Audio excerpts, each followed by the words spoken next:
নমস্কাৰ বন্ধু বান্ধৱীসকল, মোৰ চেনেল চাংঘৰত খাদ্যৰ জুতিলৈ আপোনালোক সকলোকে স্বাগতম জনাইছোঁ।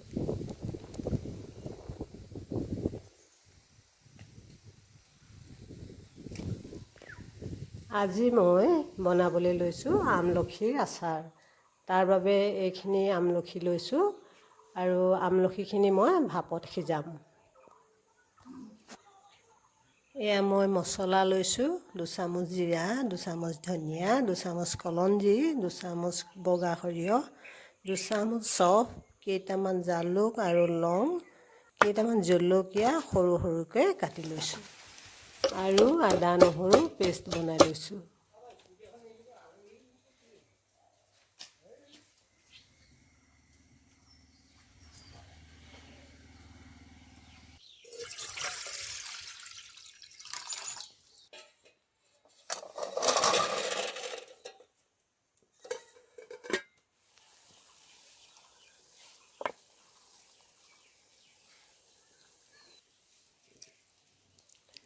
আমলখিখিনি সিজাৰ পাছত মই মাজৰ গুটিটো উলিয়াই লৈছোঁ।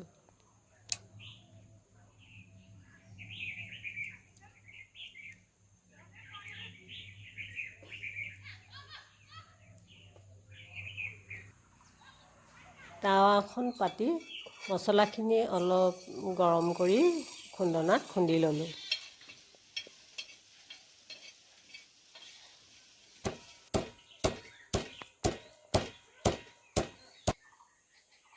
তাৰপিছত আমলখিখিনিত নিমখ, হালধি, আধা চামুচ ক'লা নিমখ, 4 চামুচ মছলা আৰু 4 চামুচ নেমুৰ ৰস আৰু কাটি থোৱা জলকীয়াখিনি দি ভালদৰে সানি ল'লোঁ।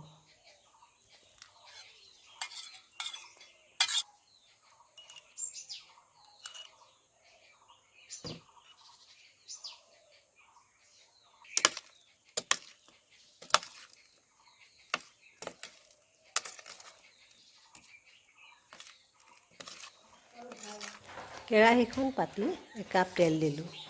তেলখিনি গৰম হোৱাৰ পিছত আধা চামুচ হিং, কেইটামান মেথি, নৰসিংহ পাত কেইখিলামান আৰু তেজপাত এখিলা দি আদা নহৰু পেষ্টখিনি দি লৈ অকণমান লৰাই আমলখিখিনি ঢালি দিলোঁ।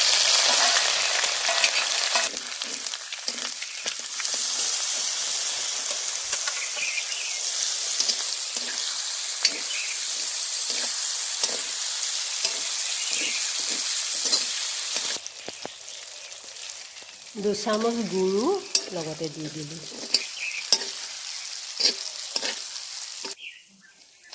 পাঁচ মিনিটমান ভজাৰ পাছত আমলখিখিনি কাঢ়ি থলোঁ। এয়া আমাৰ আমলখি আচাৰ প্ৰস্তুত হৈ গ'ল। এই আচাৰখিনি খাবলৈ বহুত জুতি লগা হয় আৰু মাজে মাজে ৰ'দত দি থাকিলে বহুত দিনলৈকে ভালে থাকে।